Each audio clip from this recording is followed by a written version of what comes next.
여러분 안녕하세요. 자, 우리 이번 시간에는 얼마 남지 않은 국가고시를 위해서 의료법을 좀 총정리하는 시간을 갖도록 하겠습니다. 이 총정리에 대한 국가고시는 보건의료정보관리사를 국한해서 하고 있어요. 그래서 혹시나 다른 직군의 친구들이 강의를 들으시면은 좀 도움이 안 되거나 위험할 수 있기 때문에 보건의료정보관리사 면허시험을 보는 학생들만 수업을 들어주시기 바랍니다.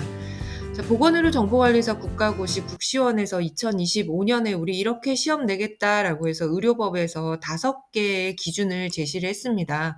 그래서 이 기준에 맞춰서 여러분들이 이제 평이하게 의료법에 대해서 전체적으로 공부를 하셨을 거고요. 우리 이번 이 25분짜리 2개 영상에서는 5개의 기준에 대해서만 조금 더 촘촘하게 공부를 해 보도록 하겠습니다. 자, 첫 번째는 총칙 그리고 의료인의 면허 및 면허의 조건에 대해서 문제를 내겠다라고 했어요. 그 총칙 한번 살펴봐야겠죠. 어떤 법을 공부하시든지 항상 목적은 좀 유의 깊게 봐 주시기 바랍니다. 시험에 나오든 나오지 않든 이 법을 이해하고 사랑하는 데에는 목적을 이해함이 필요하거든요. 자, 목적. 의료법은 모든 국민이 어떤 국한된 자격을 가진 사람이 아니죠. 전체 대한민국에 발붙이고 사는 모든 국민이 수준이 높은 의료 혜택을 받을 수 있도록 세상에 그저 그런 의료 혜택이 아니라 수준이 높은 의료 혜택을 받기로 한대요. 수준이 높으려면 어떻게 해야 될까? 정해진 사람들, 교육을 잘 받은 사람들이 의료 행위를 해야 할 거고, 의료기관이라고 하는 곳은 어느 정도 이상의 조건을 갖추어야 할 것이고, 그곳이 잘 운영하고 있는지 감독을 해야 할 것이고, 이런 것들이 의료법에서 제시가 되겠죠. 수준 높은 의료 혜택을 받을 수 있도록 국민 의료에 필요한 사항을 규정하겠대요. 그래서 궁극적으로 어떻게 국민의 건강을 보호하고 증진시키는 데 목적을 가지고 있습니다. 자, 이러한 목적을 달성하기 위해서 첫 번째로 의료인은 누군가에 대해서 제시를 하고 있어요. 의료인은 누구지? 의료인이라 함은 보건복지부 장관의 면허를 받은 의사, 치과의사, 한의사, 의사류이죠. 그쵸? 그리고 조산사 및 간호사를 말한다. 의료인이라고 하는 것은 궁극적으로 의사류와 간호사류로 나뉜다. 간호사류에는 아이를 낳는 것, 그리고 신생아에 대한 보건과 양호 지도를 하는 조산사가 하나의 분류가 더 있고, 그리고 간호사가 존재한다.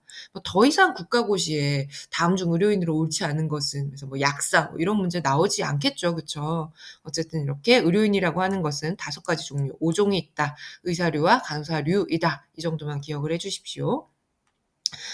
자, 그리고 총칙에서 우리 의료기관 또 빠질 수 없죠. 의료법에서 제시하는 의료기관은 총 10종의 의료기관이 있습니다.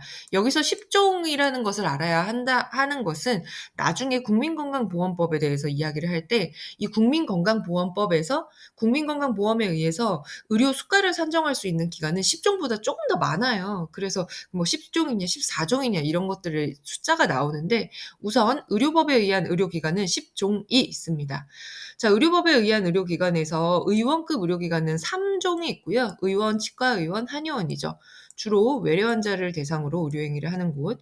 그리고 조산사가 아이를 받는 곳이 조산원이죠. 임산부와 신생아를 대상으로 뭐 하는 것? 보건 활동과 교육 상담을 하는 의료기관입니다.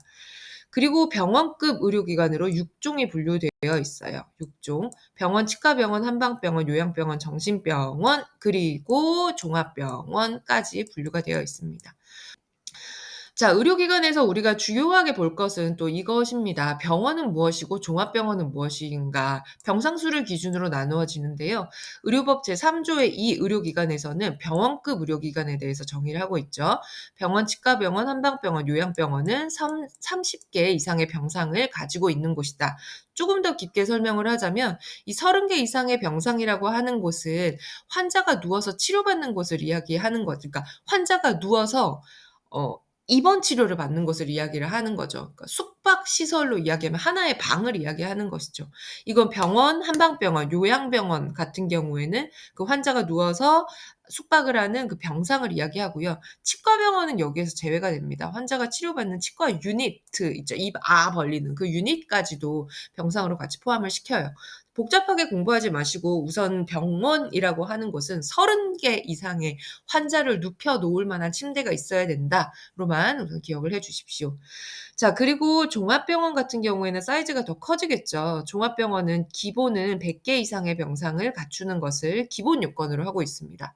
그래서 종합병원부터는 사회적인 기능을 좀 의무적으로 해야 하는 것이 있습니다. 내가 아무리 돈이 벌고 싶어서 피부과, 성형외과만으로 짓고 싶다 하더라도 내가 종합병원을 개설했다 한다면 100 병상에서 300 병상 이하인 경우인 거죠. 그러니까 규모가 그리 크지 않은 종합병원이에요.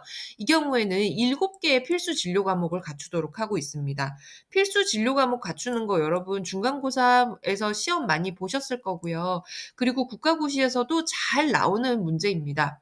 100 에서 300 병상 이하인 경우 내과, 외과, 소아청소년과, 산부인과 중에서 골라 3개 골라야 되고요. 그리고 환자 수술하고 치료하려면은 진단 검사해야 되죠. 엑스레이 찍는 영상의학과, 그리고 환자 마취해 주는 마취통증의학과, 그리고 검사하는 진단검사의학과 또는 병리과를 포함해서 총 골라서 이 중에서 7개 이상의 진료 과목을 갖추어야 해요. 그리고 이 7개 진료 과목에 대해서는 전속하는 전문의를 두도록 하고 있습니다. 내외산소, 역마진병 뭐 이렇게 암기하셨죠, 여러분? 몇 개? 100 병상에서 300 병상 이하인 경우에는 필수 진료 과목이 7 개이다. 근데 병원 사이즈가 좀 더 커졌어. 그럼 필수 진료 과목도 많아지겠죠. 300 병상을 초과하는 경우 필수 진료 과목은 9 개입니다. 어떻게 9 개? 내과, 외과, 산부인과, 소아과는 4 개는 무조건 갖춰야 돼요. 아까 위에서는 골라 3 개였죠. 근데 이번에는 무조건 4 개를 다 갖춰야 됩니다. 그리고 검사하는 영상의학과, 마취통증의학과, 진단검사의학과 또는 병리과를 포함해서 이 7 개는 반드시 갖추는 것. 그리고 더하기 새로운 게 추가가 되죠. 정신건강의학과와 치과 2 개가 더 추가가 됩니다. 문제를 쉽게 내려면 300 병상을 초과하는 종합병원에서 필수로 갖춰야 하는 진료 과목은 뭘까요? 또는 300 병상을 초과하는 경우 추가로 갖추어야 하는 진료 과목은 무엇일까요? 라고 해서 정신건강의학과나 치과를 물어보는 경우가 있고요. 좀 문제를 어렵게 내려고 하는 경우 뭐 150에서 운영을 하다가 350으로 확장을 할 거다. 어떻게 진료 과목 수가 변해야 하는가에서 내외산소 중에 원래 3 개였다가 4 개를 모두 갖춰야 되는 것을 알고 있는가, 그리고 이 정신건강의학과와 치과가 추가되어야 하는 것을 알고 있는가, 이런 것들을 물어보는 문제 충분히 출제할 수 있습니다. 이 페이지는 잘 기억하시고 그리고 기출문제 같은 거 충분히 풀이를 하시면서 어떤 식으로 이 법안에 대해서 해석을 하고 있는지를 공부를 해 주시면 좋을 것 같아요. 자, 다음은 상급종합병원의 지정입니다. 상급종합병원 지정 누가 하죠? 보건복지부 장관이 하죠. 무엇을 대상으로? 종합병원을 대상으로 하고 있습니다. 아까 우리가 앞서서 병원이라고 하는 것은 6개의 종류가 있었고 그 6개의 종류 중에 종합병원이 포함되어 있었죠. 이 종합병원 중에서 무엇? 중증 난치성 질환에 대해서 난이도가 높은, 너는 못해 나만 할 수 있어, 이런 기관을 상급종합병원으로 지정을 해요. 몇 년마다? 3년마다. 한 번 지정되면 영원한 상급 종합병원이 아니라 계속해서 그 지정 기준을 유지해야 합니다. 지정 기준은 뭘까? 보건복지부 장관이 지정하는 20개 이상의 진료 과목을 갖추어야 합니다. 우리 이전에 병원급 의료기관에선, 종합병원급 의료기관에서는 내과, 외과, 산부인과, 소아과 이런 과목들만 있었잖아요. 근데 이제 상급 종합병원이라 한다면 뭐 호흡기 내과, 류마티스 내과, 신장 내과, 간담체 외과 이런 식으로 세분화되는 거죠. 세분화되어서 최소 20개 이상의 진료 과목을 갖추고 진료 과목마다 전속하는 전문의를 둬야 하고요. 그리고 전문의를 가르치는 교육하는 수련기관이어야 하고 지정되어 있는 인력 시설 장비를 갖추어야 하고 기타 질병 분별 환자 구성 비율이 보건복지부령으로 정하는 기준에 해당되어야 합니다. 이런 곳을 상급종합병원으로 보건복지부 장관이 지정을 한다. 몇 년마다? 3년마다. 뭐 심한 자격 박탈 사유가 있다면은 3 년이 도래하지 않았다 하더라도 자격을 박탈 지정을 취소할 수 있어요. 전국을 11개 권역으로 나누어서 약 50개 정도의 상급종합병원을 이렇게 해마다 지정을 하고 있습니다. 해마다가 아니죠. 3 년마다 지정을 하고 있습니다. 자, 다음은 전문병원입니다. 전문병원 역시 보건복지부 장관이 지정을 하고 있고 대상 기관은 병원급 의료기관에 해당이 됩니다. 병원급 의료기관은 아무래도 할 수 있는 역량이 조금 더 축소가 되겠죠. 그래서 "나는 항문만 파. 나는 척추만 볼 거야. 나는 혈관만 볼 거야." 이런 식으로 특정 진료 과목이나 특정 질환에 대해서 난이도가 높은 의료 행위를 하는 경우 전문병원으로 지정을 하고 있습니다. 이 역시 몇 년마다 3 년마다 지정을 하고 있다. 누가? 보건복지부 장관이. 자, 여러분, 제가 의료관계 법규에 대해서 공부를 할 때 항상 강조하는 곳은 법규라고 하는 것은 여러분이 이렇게 슬라이드에 보셔서도 느끼겠지만 줄줄줄 줄글들이 나열되고 있어요. 그래서 공부를 조금 가볍게 하시면은 '도대체 내가 이 긴 글에서 뭘 공부해야 되지?' 이런 것들을 느끼실 수 있습니다.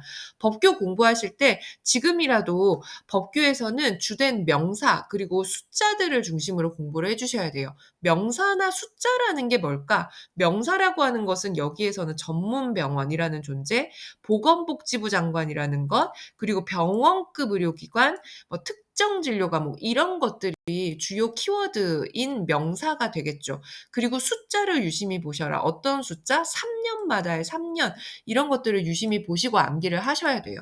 여러분, 인스타그램에 그 뭔가 포스트를 올릴 때만 그 샵 뭐뭐뭐 샵 뭐뭐뭐 막 이런 거 쓰시잖아요. 거기에만 그게 중요한 게 아니죠. 그쵸? 공부를 할 때도 전문병원은 샵 보건복지부 장관, 샵 병원급 의료기관, 샵 특정 진료 과목, 샵 3 년마다 이런 식으로 기억을 하셔야지 이 그 줄글이 넘치는 법규를 충분히 이해하실 수 있습니다.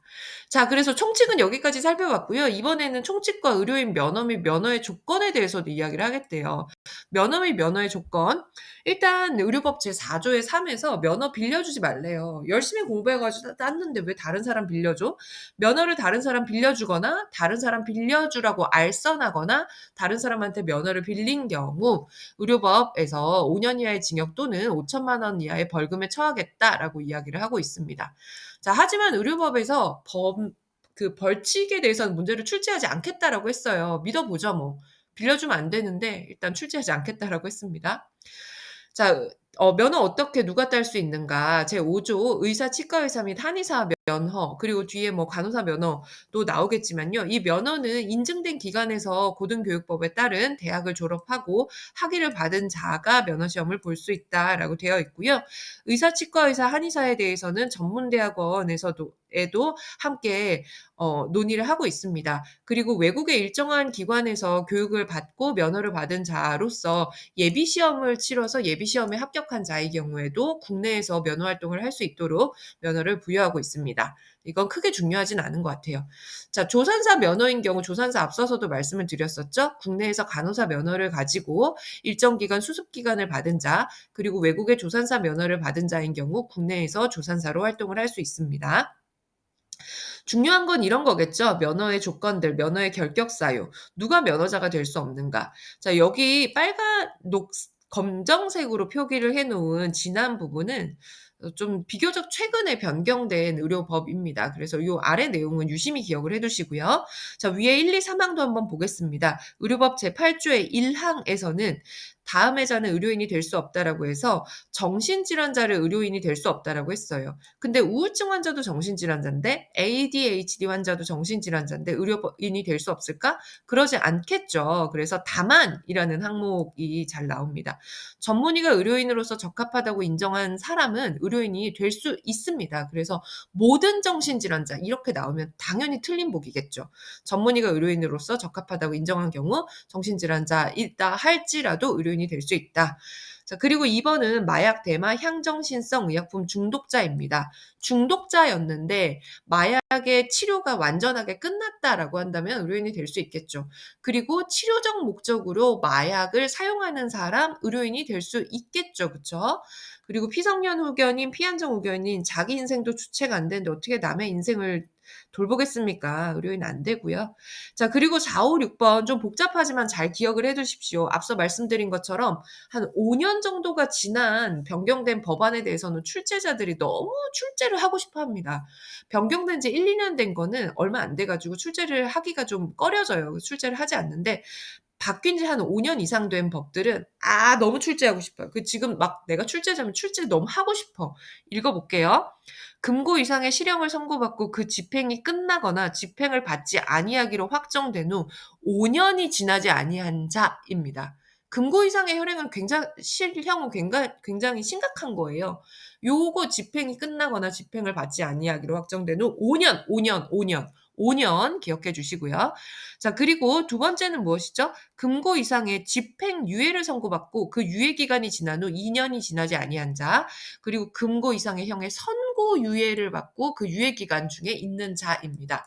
복잡하지만 각각의 보기를 잘 외워두시면 여러분이 이 면허의 결격 사유에서 굉장히 나만 맞출 수 있을 것이다. 가지고 4, 5, 6항 잘 암기를 해 주십시오. 선고받고 집행유예를 선고받고 선고유예를 받고 그리고 5 년, 2년 유예 기간 중에 있는 자가 키워드입니다.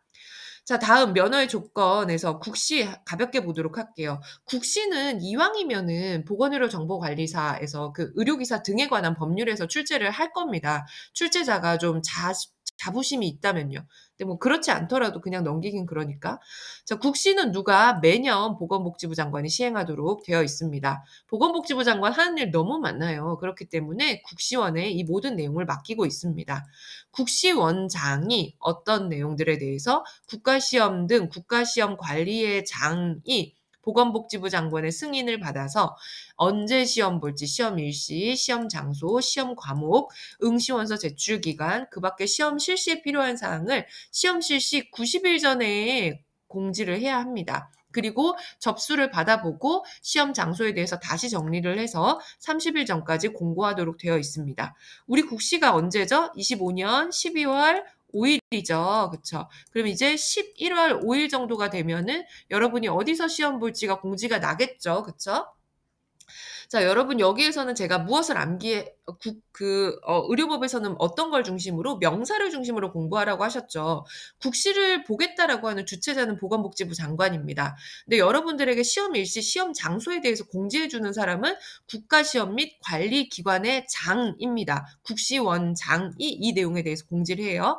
무엇에 대해서?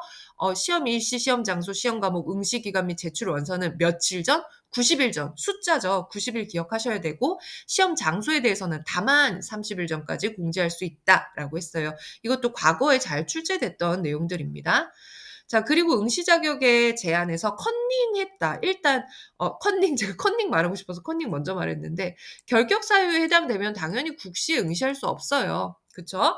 그리고 컨닝했다, 부정행위했다라고 하면은 수험을 정지시키거나 합격을 무효화시킵니다. 그리고 이 컨닝에 대해서는 최대 3회까지 제한을 할 수 있어요. 컨닝의 종류는 다양하겠죠. 아주 나쁜 짓이 있고 '아 그거 맞나?' 싶은 나쁜 짓이 있고 누가 봐도 컨닝 같은 그런 행동이 있습니다. 자, 아주 나쁜 짓을 했으면 최대 맥시멈 3 회까지 시험을 못 보게 할 수 있어요. 이 아주 나쁜 짓은 뭘까? 내가 자신이 없어서 다른 사람 끌어들인 거, 그리고 어딘가에서 시험 문제 빼와 가지고 나만 시험 문제 알고서 시험 치르는 거, 요런 게 3회 응시입니다. 그리고 3회 응시 제한입니다. 그리고 나머지는 좀 아리까리한 것들 있죠. 시험 중에 대화나 손동작 등 소리 등으로 의사소통하는 거, 뭐 3 번에 4번 이런 것들은 1회 응시 제한이고요. 뭐 누가 봐도 명명백백한 그냥 컨닝했다 요런 것들은 2회 응시 제한입니다.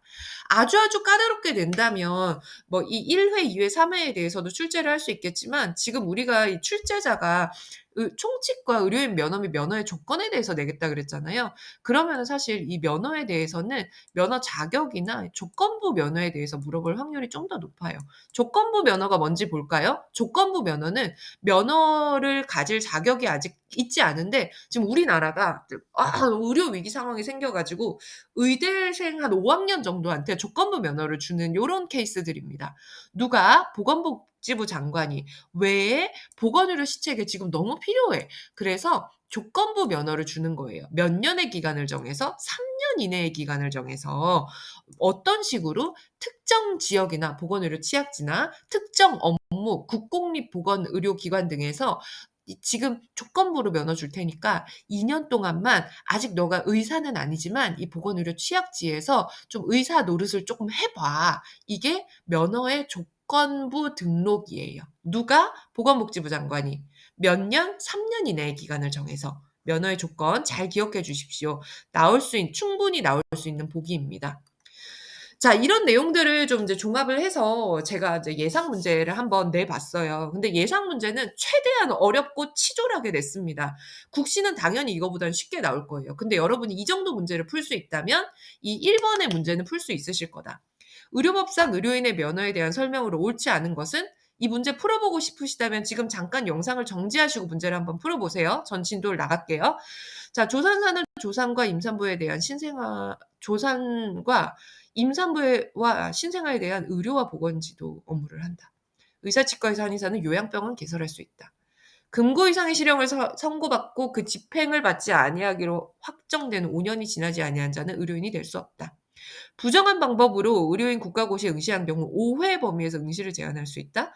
보건복지부 장관은 보건의료 시책에 필요한 경우 5년 이상의 기간을 정하여 조건 면허를 부여할 수 있다. 와, 이거 공부 안 하면 완전 다 틀리겠죠. 그쵸? 자자, 짜잔. 무엇일까? 정답은 3번이죠. 3번. 금고 이상의 실형을 선고받고 그 집행을 받지 아니하기로 확정된 후 금고 이상의 실형은 대단히 나쁜 큰 중대한 죄입니다. 하지만 5년 정도 지났다? 이러면 이제 인간이 바뀔 수 있어요. 그래서 5년이 이 5년이 지났으면 의료인 될 수 있도록 해 줘야 되고 5년이 안 지나면 의료인 될 수 없죠. 틀린 복이 왜 틀렸는지 살펴보겠습니다. 조산사는 조산과 임산부 및 신생아에 대한 의료와 보건 지도가 아니라 보건과 양호 지도입니다. 물론 아기는 받아요. 하지만 이게 의료라고 할 수 없죠. 의료라고 하는 건 뭐죠? 뭐 아기 출산을 하다가 지금 문제가 생겼어요. 내가 자궁 적출술할 거야. 이 정도 수준이 의료입니다. 의료와 보건 지도는 의사의 역할에 명기되어 있는 것이고요. 자, 의사, 치과 의사, 한의사가 요양병원 개설할 수 있다. 치과 의사가 요양병원 개설해 가지고 네가 뭐 할 건데. 이거 요런 시각으로 보셔야 돼요. 듣는 치과 의사 있으시다면 죄송하고요. 자, 4번 부정한 방법으로 의료인 국가고시에 응시한 경우 5회 이내의 범위. 5회면 5년이죠. 5년은 너무 인생 길잖아요. 그쵸? 그래서 3회였었죠, 우리. 대한민국의 대부분은 3세판입니다. 3회. 보건복지부 장관은 보건의료 시책에 필요한 경우 5년 이상의 기간을 정해서 아니죠. 3년이었죠. 그쵸? 에서 조건부 면허를 부여할 수 있다. 그래서 자, 여기까지 우리가 의료법에서 이제 첫 번째 나오겠다라고 한 문제에 대해서 함께 살펴봤습니다.